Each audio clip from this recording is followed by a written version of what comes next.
13 मई को मुंबई में शाम तकरीबन 3 से 5 के बीच में आंधी और तूफान आए थे।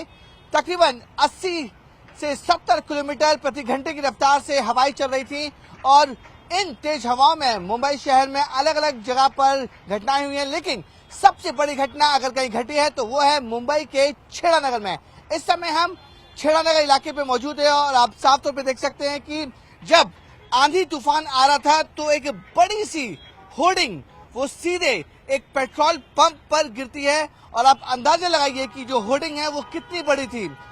बीएमसी के पास इस होर्डिंग का कोई भी रिकॉर्ड नहीं है। बीएमसी का साफ तौर पर कहना है कि ये पूरी की पूरी होर्डिंग अवैध थी, इलीगल थी और जो होर्डिंग का साइज है वो 120 feet by 120 feet square feet है। तो आप अंदाजा लगाइए कि कितनी बड़ी ये होर्डिंग है। और जब शाम तकरीबन 5 से 5:30 के बीच में जब ये होर्डिंग गिरी थी तो मुंबई के लोग जो हैं वो बारिश से बचने के लिए जो पेट्रोल पंप का शेड होता है वहां पर वो मौजूद थे और कई गाड़ियां पेट्रोल भराने के लिए यहाँ पर भी मौजूद थी।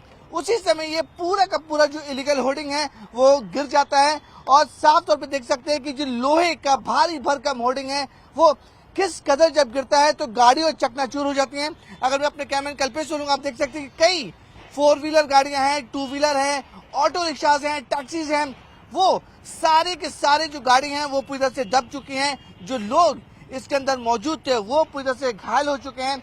अभी तक जो ऑफिशियल आंकड़ा आ रहा है कि इस पूरे हादसे में 14 लोगों की जानें जा चुकी हैं और 50 से ज्यादा लोग गंभीर रूप से घायल हैं। अब पूरे मामले में जांच के आदेश दे दिए गए हैं, लेकिन सबसे बड़ा सवाल ये खड़ा हो रहा है कि जो ये होर्डिंग यहाँ पर खड़ी थी, इसको लगाया गया था, उसकी जानकारी बीएमसी को क्यों नहीं थी। बीएमसी ने साफ तौर पे कह दिया है कि इस होर्डिंग के बारे में उन्हें कुछ भी बात की जानकारी नहीं थी और पूरी की पूरी जो एडवर्टीजमेंट की होर्डिंग थी वो इलीगल थी। इस होर्डिंग को जो परमिशन है वो स्टेट रेलवे पुलिस ने दिया था और स्टेट रेलवे पुलिस की परमिशन के बाद इस होर्डिंग को लगाया गया था। लेकिन नियम और कायदे कानून कहते हैं कि अगर शहर में कोई भी होर्डिंग लगाई जा रही है उसकी जानकारी बीएमसी को होनी चाहिए, उसके एनओसी बीएमसी को देनी चाहिए। लेकिन बीएमसी ने साफ तौर पे कह दिया है कि इस होर्डिंग के बारे में उन्हें जानकारी नहीं थी, एनओसी बीएमसी ने नहीं ली थी और बीएमसी ये भी दावा कर रही है कि इस होर्डिंग के बारे में जब उन्हें पता चला कि इलीगल तरीके से यहाँ पे लगाई गई है, उन्होंने इसे हटाने के लिए बाकायदा स्टेट रेलवे पुलिस को चिट्ठी भी लिखी कि इस होर्डिंग को हटा दिया जाए और बड़ी दुर्घटना हो भी सकती है। लेकिन देखिए 120 फीट बाई 120 स्क्वायर फीट की होर्डिंग है। अगर उसका बेस मैं आपको दिखाना चाहूंगा कि बेस जो है बहुत छोटा बेस है। इसी वजह से जब आंधी तूफान आया था मुंबई में कल तकरीबन 3 से 6 के बीच में 70 से 80 किलोमीटर प्रति घंटे की रफ्तार से हवाएं चल रही थी। उस छोटे बेस की वजह से जो इतनी बड़ी होर्डिंग है वो अपने आप को संभाल नहीं पाई और ताश के पत्तों की तरह ढह गई। अंदाजा लगाई कि पूरा का पूरा जो पेट्रोल पंप है इस होर्डिंग की चपेट में आ गया और बड़ा नुकसान हुआ है, जान माल दोनों को नुकसान हुआ है। 14 लोगों की जानें जा चुकी हैं, 50 से ज्यादा लोग घायल हैं। अगर मैं अपने कैमरे कल्पेश बोलूंगा, देखिए जिस तरह आप दूसरी तरफ देख रहे हैं वो भी एक होर्डिंग है, पेट्रोल पंप के ठीक बगल में होर्डिंग लगाई गई थी। इसी तरीके की होर्डिंग जो गिरी है वो इसी तरीके के स्टैंड उसको यहाँ पे खड़ा किया गया था और वही होर्डिंग ठीक सामने थी।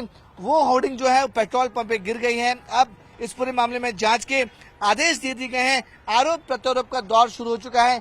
बीएमसी कहती है कि उनके पास परमिशन नहीं थी, उनके पास इस बात की इस होर्डिंग के बारे में जानकारी नहीं थी, बीएमसी की ऑनेस्टी नहीं थी। वहीं स्टेट रेलवे पुलिस कह रही है कि इस बात की जांच की जाएगी कि आखिरकार कैसे बिना बीएमसी की परमिशन के ये होर्डिंग तैयार हो गई। लेकिन बीएमसी ने इस पूरे मामले में एफआईआर दर्ज कराई है और जो लोग जिसके पास ये होर्डिंग थी, जो होर्डिंग का मालिक था और जिसने होर्डिंग लगाई है उनके खिलाफ बाकायदा मामला दर्ज हो चुका है, जांच की जाएगी।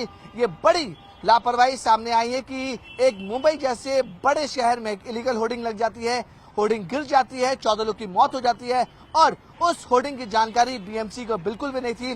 बीएमसी दावा कर रही कि पूरी की पूरी जो होर्डिंग थी वो अवैध थी। मुंबई से कैमरामैन कल्पेश के साथ विवेक गुप्ता, न्यूज़ 18 इंडिया।